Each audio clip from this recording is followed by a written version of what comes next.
আজি শুকুৰবাৰ 2025 চনৰ 11 জুলাই।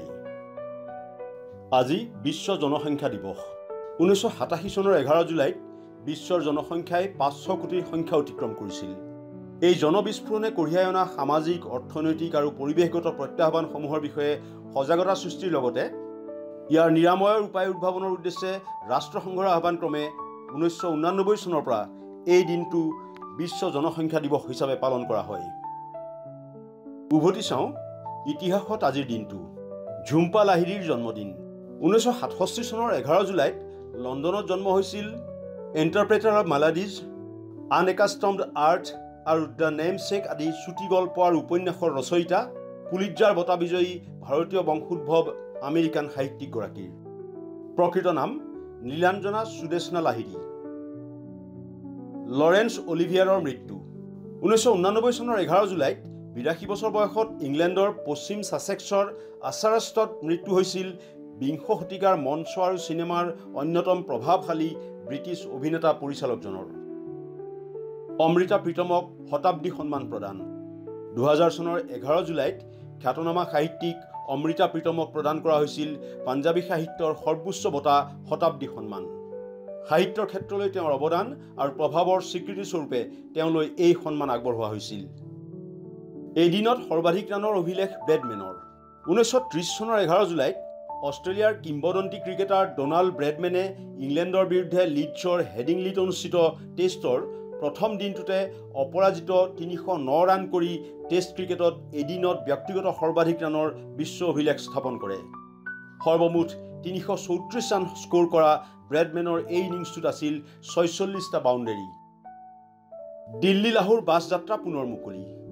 2003 চনৰ 11 জুলাইত 18 মাহ স্থগিত ৰখা দিল্লী লাহোৰ বাছ সেৱা পুনৰ মুকলি কৰা হয়। 2001 চনত পাকিস্তানী সন্ত্ৰাসবাদীয়ে ভাৰতীয় সংসদত আক্ৰমণ চলোৱাৰ পিছত সাময়িকভাৱে বন্ধ হৈছিল ভাৰত পাকিস্তান মৈত্ৰীৰ প্ৰতীক এই বাছ সেৱা।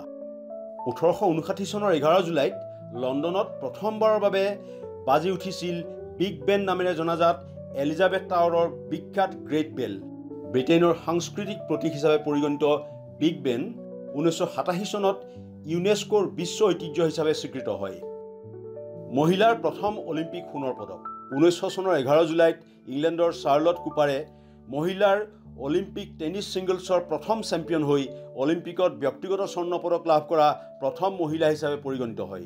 তেওঁৰ এই ঐতিহাসিক কৃতিত্ব ক্ৰীড়াৰ ক্ষেত্ৰত লিংগ সমতাৰ এক উল্লেখনীয় স্বীকৃতি হিচাপে চিহ্নিত হয়। মুম্বাইৰ বোমা বিস্ফোৰণত 200ৰো অধিক নিহত। 2006 চনৰ 11 জুলাইত মুম্বাইৰ উপনগৰীয় ৰেলত সংঘটিত ধাৰাবাহিক বোমা বিস্ফোৰণত 200ৰো অধিক লোকৰ মৃত্যু আৰু প্ৰায় 700 লোক আহত হয়। সন্ধিয়া 15 মিনিটৰ ভিতৰতে 7টা বোমা বিস্ফোৰণৰ এই ঘটনাই চহৰখনত ব্যাপক আতংকৰ সৃষ্টি কৰিছিল। মাৰ্টিন লুথাৰ কিঙলৈ মৰণোত্তৰ মেডেল অৱ ফ্ৰীডম।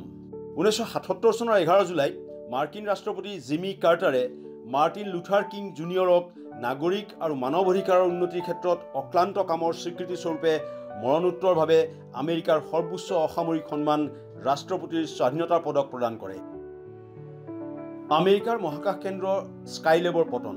1979 চনৰ 11 জুলাইত আমেৰিকাৰ প্ৰথম মহাকাশ কেন্দ্ৰ স্কাইলেব পুনৰ পৃথিৱীলৈ উভতি আহে আৰু মাজ আকাশতে ধ্বংস হৈ ভাৰত মহাসাগৰ আৰু পশ্চিম অষ্ট্ৰেলিয়াৰ ওপৰত সিঁচৰতি হৈ পৰে। ইতিহাস হৈ পৰিল 1970 চনত কাৰ্যক্ষম হৈ উঠা আমেৰিকাৰ মহাকাশ কেন্দ্ৰটো। প্লুটোৰ পঞ্চম উপগ্ৰহ ষ্ট্ৰাইক্সৰ আৱিষ্কাৰ। 2012 চনৰ 11 জুলাইত জ্যোতিৰ্বিজ্ঞানীসকলে ষ্ট্ৰাইক্স নামৰ প্লুটো গ্ৰহৰ পঞ্চমটো উপগ্ৰহ আৱিষ্কাৰ ঘোষণা কৰে। হাবল স্পেচ টেলিস্কোপ ব্যৱহাৰ কৰি 2012 চনৰ 26 জুনৰ পৰা 9 জুলাইৰ ভিতৰত তোলা ছবিত উপগ্ৰহটোৰ সন্ধান পোৱা গৈছিল। স্পেইনৰ প্ৰথম ফিফা বিশ্বকাপ জয়। 2010 চনৰ 11 জুলাইত দক্ষিণ আফ্ৰিকাৰ জোহান্সবাৰ্গৰ চকাৰ চিটিত অনুষ্ঠিত ফিফা বিশ্বকাপ ফুটবলৰ ফাইনেলত নেদাৰলেণ্ডক 1-0 গ'লত পৰাস্ত কৰি স্পেইন প্ৰথমবাৰলৈ ফিফা বিশ্বকাপৰ চেম্পিয়ন হয়। টু কিল এ মকিং বাৰ্ডৰ প্ৰথম প্ৰকাশ। 1960 চনৰ 11 জুলাইত প্ৰথম প্ৰকাশ হৈছিল নেলে হাৰ্পাৰ লিৰ পুলিটজাৰ বঁটা বিজয়ী বিখ্যাত উপন্যাস to kill a mockingbird. J B. Lippincott and কোম্পানীয়ে প্ৰকাশ কৰি উলিওৱা জনপ্ৰিয় উপন্যাসখন আধুনিক আমেৰিকান সাহিত্যৰ ক্লাছিক হিচাপে গণ্য কৰা হয়। ইনফৰমেশ্যন ডেস্ক, দেশ টুডে।